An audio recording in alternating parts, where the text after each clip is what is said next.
Welcome to the series Employee Health Services, Mind, Body, and Spirit. Employee Health is a section in the City of Albuquerque's Risk Management Division. Its mission is to promote a sense of community and increase wellness among city employees and their families by providing education and counseling about physical and mental health. And now, Mind, Body, and Spirit with Dr. Julia Bain.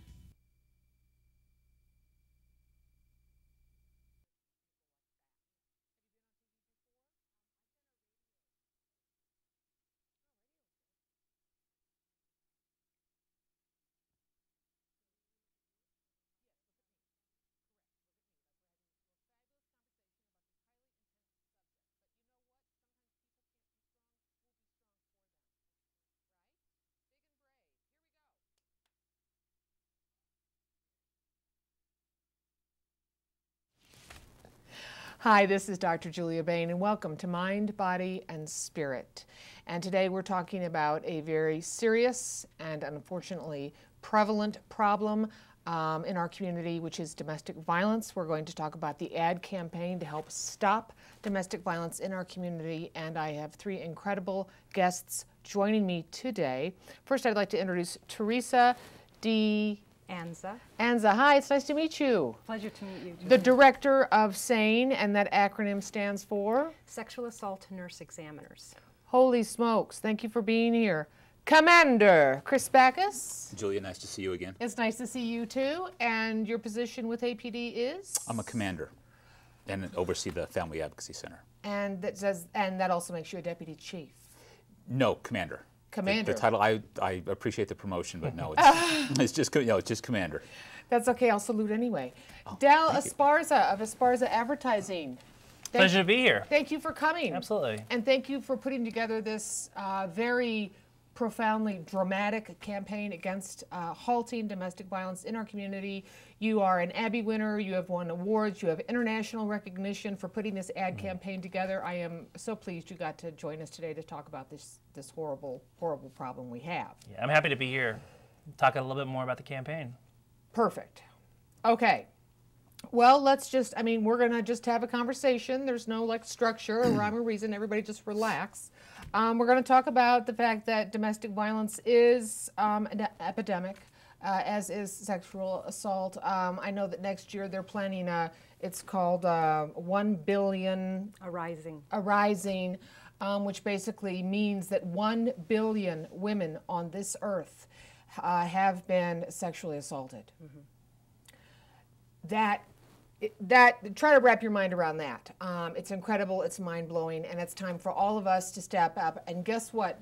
Women out there watching this program, we are strong when you can't be, okay? You're not alone, you're never alone. We're here for you. We're gonna flash numbers on the screen. You are not alone, you're never alone. We wanna help you, okay? We wanna help you. You don't have to live this horrible life. Okay, that being said, Commander, Family Advocacy Center is the main spot of all these services for women who are victims of domestic violence, sexual assault. Why don't you talk about the FAC and how we all got connected here?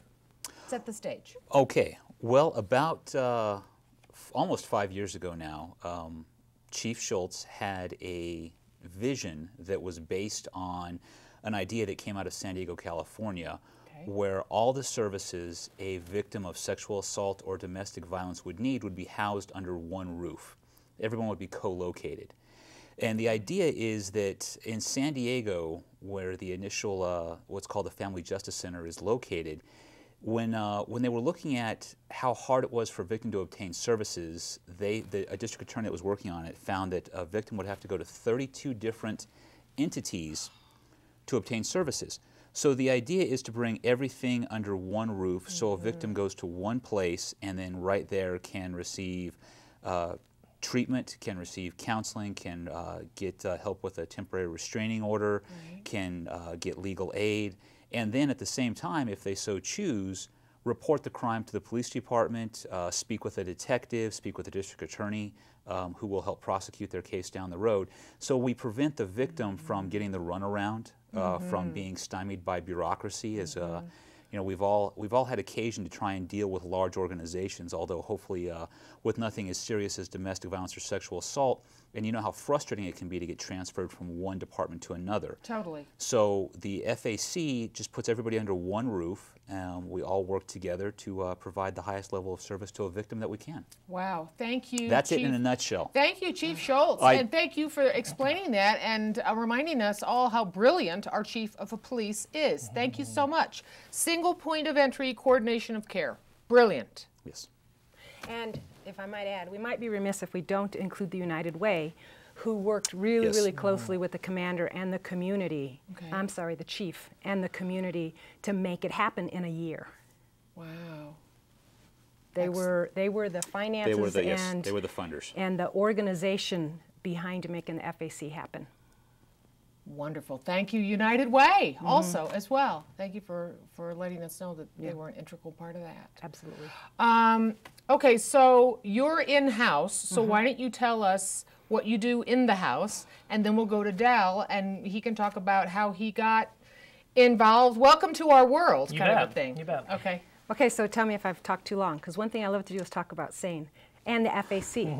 So SANE, Sexual Assault Nurse Examiners, is a nonprofit organization. We've been in existence since 1996. Okay. We provide medical and forensic exams to victims of sexual assault and more recently to victims of domestic violence. Okay, thank you. So generally within 5 days of an assault, a victim can come into our facility. We have specially trained nurses available 24 hours a day. Wow. We offer our exams for free. So the nurse and an advocate from the Rape Crisis Center always co-respond. And we'll go into a detailed narrative so we know what sort of assault the victim experienced, what sort of injuries we might find. We'll do a head-to-toe exam.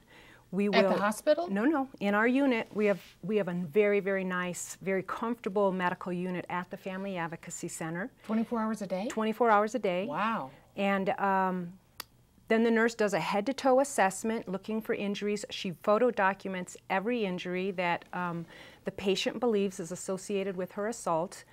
The nurse will prescribe meds for unwanted pregnancy, for the possibility of a sexually transmitted infection. She will collect DNA evidence. She will collect clothing. She'll process the evidence for APD or whatever jurisdiction might be in charge of any investigation. And then we'll sit with the patient and we'll make sure that they have a full set of referrals. If they are in our facility during the workday, we can actually hand them off to other providers who might be able to provide additional services. And you all are experts, so the person is, it's like they feel like they're in a horror movie, but you all do this for a living, and so I'm sure you are very comforting and soothing. Yes, that's what we hear from our patients on exit interviews, evaluations that we ask them to do of our services. It's, wow, these guys, they calmed me down, they helped me to move on, the facility is fantastic, the care was compassionate. We always get those kinds of comments from our patients. And then we do a follow-up. We follow up with every single patient unless they specifically say, no, I don't want to hear from you again. So we make sure that they understand the referrals. We make sure that they understand the medications. We make sure that if they want to come back in, they can come back in and they're comfortable doing so. So do you, did the police call you, or how do you get We get involved? dispatched a variety of ways. The majority of our referrals come either from the hospitals or from law enforcement. Law enforcement, we work really closely with them. Most of the officers who are working in the various areas know about our program. They'll bring patients in. The hospitals know about our programs. They will refer patients to us. The problem with the hospital is that once somebody steps through those hospital doors into the emergency department, they have to go through triage. And they can wait hours. And the reason they'll wait hours is because your typical victim of sexual assault doesn't have any external injuries. Okay, what's your phone number? Our dispatch number for an emergency is 884-7263. Okay. And that's the 24-hour emergency dispatch. If somebody just had questions and wanted to inquire, they could call our office, which is 883-8720. Okay. We also have a website, Okay. abqsane.org. Okay. Well, you do amazing work, just amazing. And you're going to have to come on, back on my show, and we're just going to talk about SANE. I want to do that. Okay, good. Let's do it. You got a calendar right now she wants to schedule. Yeah, I know. It'll be fabulous. Okay, Dell, you own an advertising agency. Right. And you created an award-winning campaign about stopping domestic violence. What is your story, and how has your life changed as a result of being a part of, you know, helping stop domestic violence? Because people are really responding to the billboards, the radio, and the TV ads. Right, right.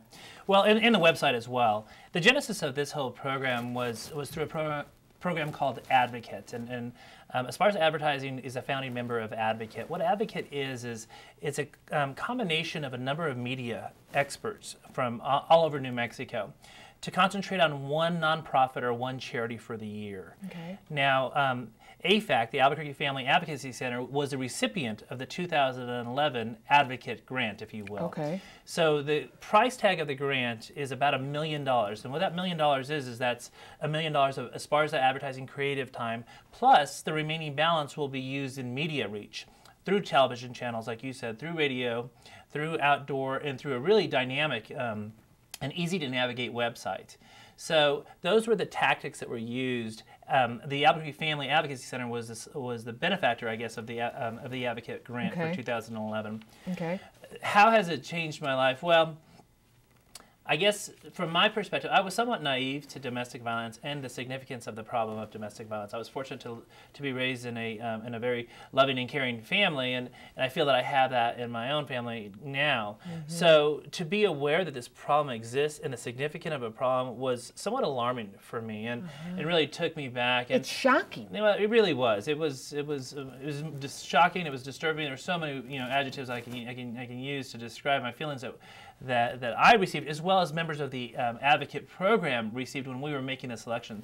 There were almost 100 applications that were submitted for this grant, and obviously the dynamic aspect of the Family Advocacy Center and the comprehensive coverage that they offered, as was articulated earlier, really narrowed it down very simply to this was the only selection for 2011. They needed to be the aware. There needed to be some awareness out there, and the point that was made earlier about referrals and how people were going to the Family Advocacy Center. Our goal and our objective through our ad campaign was to get non-referred people to come to self-refer themselves, I guess, if you will. So they weren't going through the police or through the hospitals or a social worker.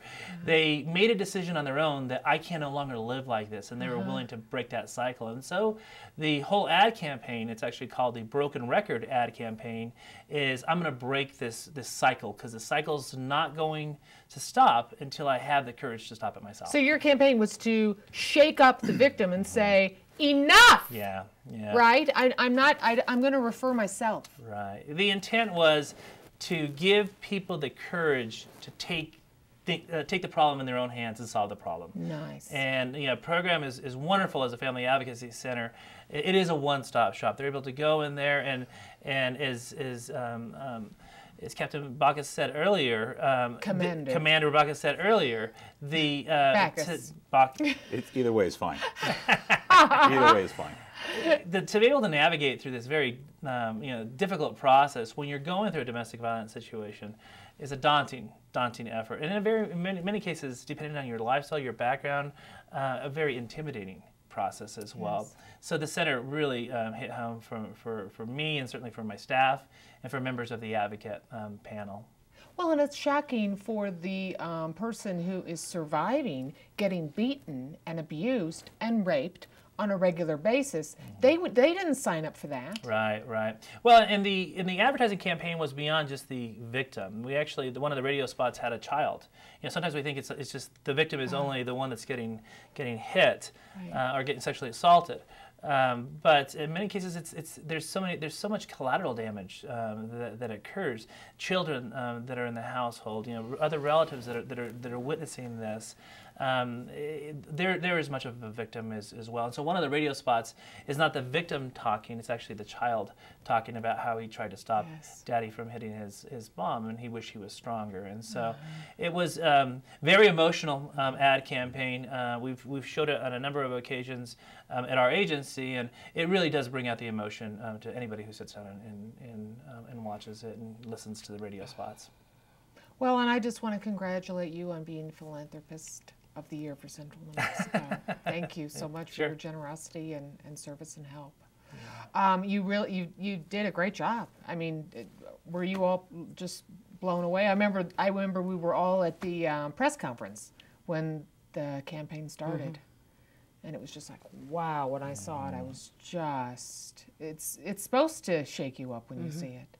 That was my reaction. I'd actually seen it prior to the press conference, and it's a very visceral response to that ad the first couple times that you see it. That's a good way to put it. Yeah, you feel like you've been hit in the stomach. Yeah. They did a really great job. Yeah. Thank you again. And just in case somebody watching hasn't seen it, you can check it out on YouTube. Correct? Sure. You can go to Esparza Advertising's YouTube site or even our website, and it's on there as well. Or you can just Google Family Advocacy Center TV spot, and it'll come up. Okay. Yeah, because if you haven't seen it, you need to see it. Especially you need to share it with somebody that you care about who might need to see it. And one of the things about the website, we actually have a web partner as part of the Advocate program. One of the very innovative aspects of the website is it actually has an icon at the top right corner of it that is called the stop button. And if an individual is trying to navigate themselves through the website to get information about how to seek out support, we were through our interviews with the Family Advocacy Center personnel. We were told they need some sort of a safe button, if you will. And so what this allows is if they feel somebody's walking up behind them, they can immediately hit that button and the website disappears from history as well. So somebody's not going to be able to go up, go behind them and maybe see what they're doing and it turn into a difficult situation. So a duck and cover. Right.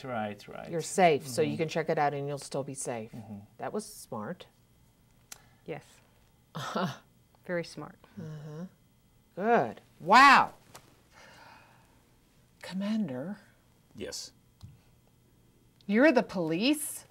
What are we supposed to do? How can we help? Well, I wanted to expand just for a moment on kind of what Del said, because, the ad campaign has done a lot to bring the sexual assault and domestic violence to the forefront. But I think it's important to also mention that it's provided an educational resource for friends and family of people living in those circumstances. And you just said yourself, Julia, that if you have someone that could use the resources, please call one of the numbers that'll be flashed on the screen. And that's I don't want it to get lost in the message today, because that's one of the important things that the ad campaign has done. I know I personally can speak for times where I was out in uniform, just in the normal course of my duties, and people would stop me wanting information for a friend, a relative, a coworker, but not knowing exactly where to go get it. So the ad campaign not only allows a victim to call us, contact us, come in and receive services, but it also provides an avenue for a concerned friend, relative, or coworker, as I mentioned, to find out more about those services for that loved one, for that coworker, or pass it on, or help that person who's not in the best situation they need to be in. So I just want to thank Del for that, because that education component can't be underestimated. Okay, and that being said, let's go ahead and give out the number to the Family Advocacy Center. 924-6000. Or 245-STOP. 245-STOP. Stop. Or 924 6000. 6000. Yes.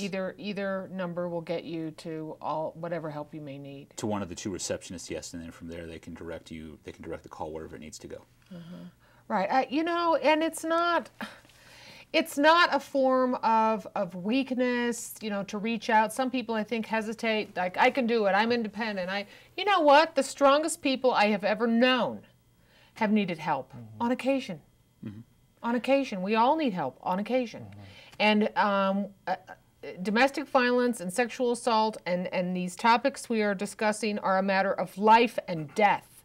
Life and death. You know, this is very, very serious business. And well, people die. Not to mention become so psychologically distressed that they cannot contribute to themselves, to their families, to their communities anymore. They're done. They may be here physically, but emotionally and mentally, they check out and they just cannot cope. Well, and something else, Julia, that's important to mention before we get too far away from it. Yes. The name of the center is the Albuquerque Family Advocacy Center. And obviously, many of our victims come from Albuquerque and Bernalillo County, but I'm sure that your viewers here have a much wider audience of viewers than just the city or the county. That's true. We see victims from Valencia County, Sandoval County, Santa Fe County, any of the surrounding areas where a law enforcement agency would want to bring a victim to us. It's not uncommon for someone from the Rio Rancho Police Department to bring a victim to us, the Los Lunas Police Department, Bain Police Department, obviously Bernalillo County Sheriff's Department actively brings victims to us. So I just wanted to get that out there, that just because you don't necessarily live in the city of Albuquerque or the county of Bernalillo, we can still offer services, we can still help you.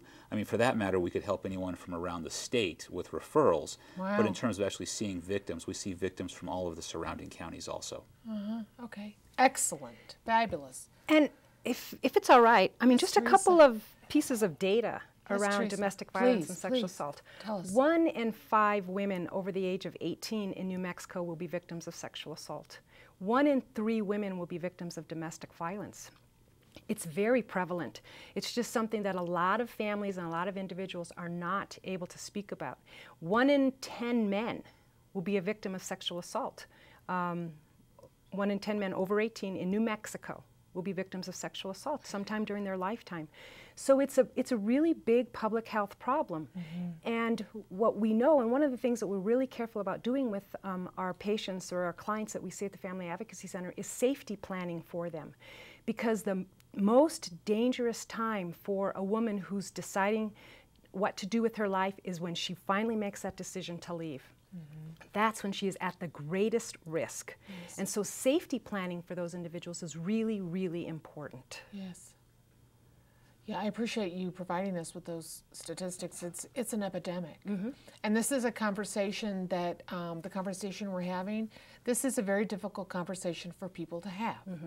And that's why I said at the beginning of the show, you know, let us be strong for you. Let us help hold you up.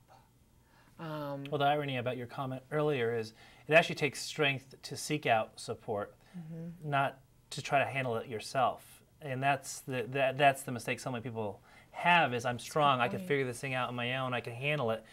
That's actually a sign of, the irony is that's actually a sign of weakness. Strength is seeking out help, seeking out support, and finding the resources that are available to get you through the difficult situation that you're in. That's a very good point. Yeah, maybe if people start telling themselves that story in their heads, because we all just make this up as we go along and we just tell ourselves a story and create life every day, excuse me, for ourselves. Tell yourself that story, that I am strong by saying, help me. It takes a lot of strength to say, help me. Very good point. 1 out of 10 men, is that just prison or just men being in their homes, or I had no idea that 1 out of 10 men would be raped over the age of 18.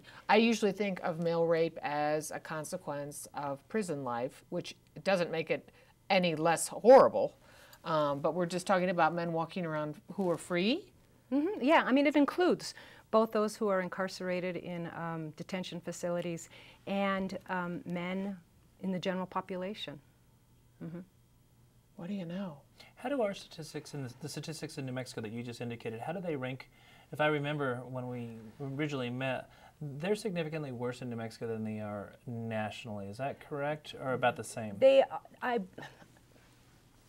I'm recollecting here, so don't hold me to it. I think that they are slightly higher than what the national averages are.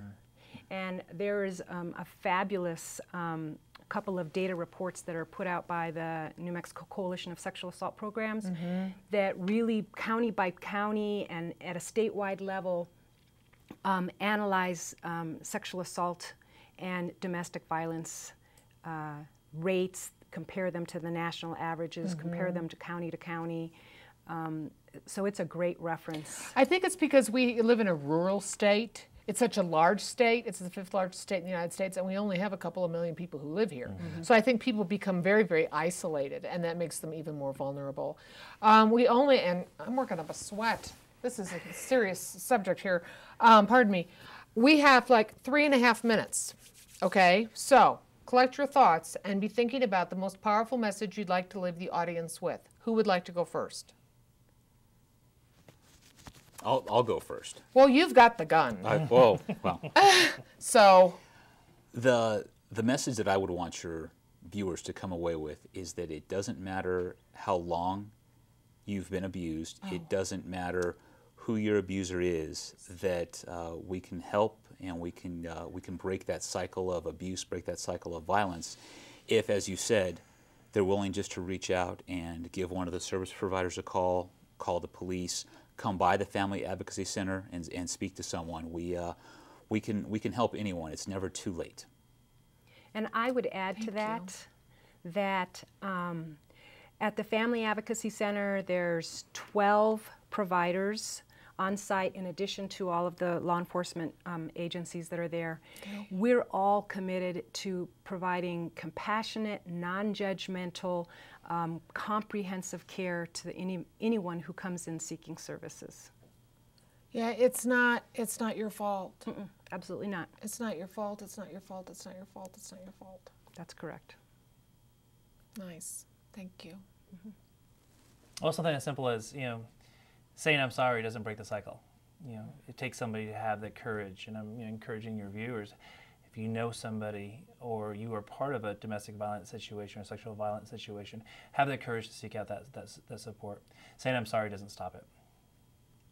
Wow. What does stop it? I think, like I said, having the courage to pick up the phone and seek out support, seek out resources that exist out there, that's what stops it.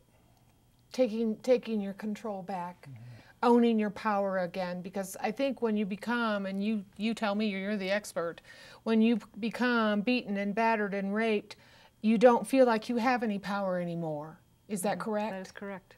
So empower yourself and encourage people that you love that they do have power. Right. And we all need to acknowledge that expecting a woman or a man, for that reason, to just simply say, this is not okay and I'm going to leave it is not reasonable. On average, it takes a victim 7 attempts to leave a situation of domestic violence before they're successful. And so we need to support them as providers, as community agencies. We need to support them to make that decision when they are ready to make it. Because getting out alive is dangerous business, because of that, because it takes so much courage, because he talks her out of it, because she's afraid of what's going to happen to the children, et cetera, et cetera. Right. There are so many other circumstances that bear on the decision to leave your batterer. Finances, job security, housing, transportation, children, family support.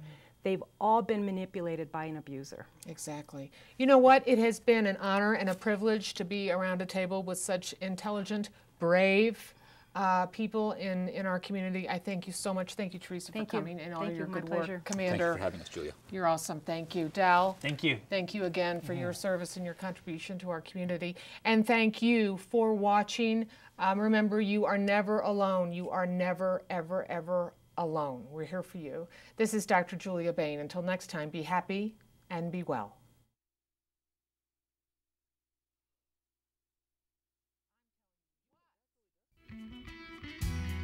This has been Employee Health Services Mind, Body, and Spirit. For more information, call the City of Albuquerque's Employee Health Services at 768-4613. Let the Employee Health Services staff let you be your best at work, at home, and at play.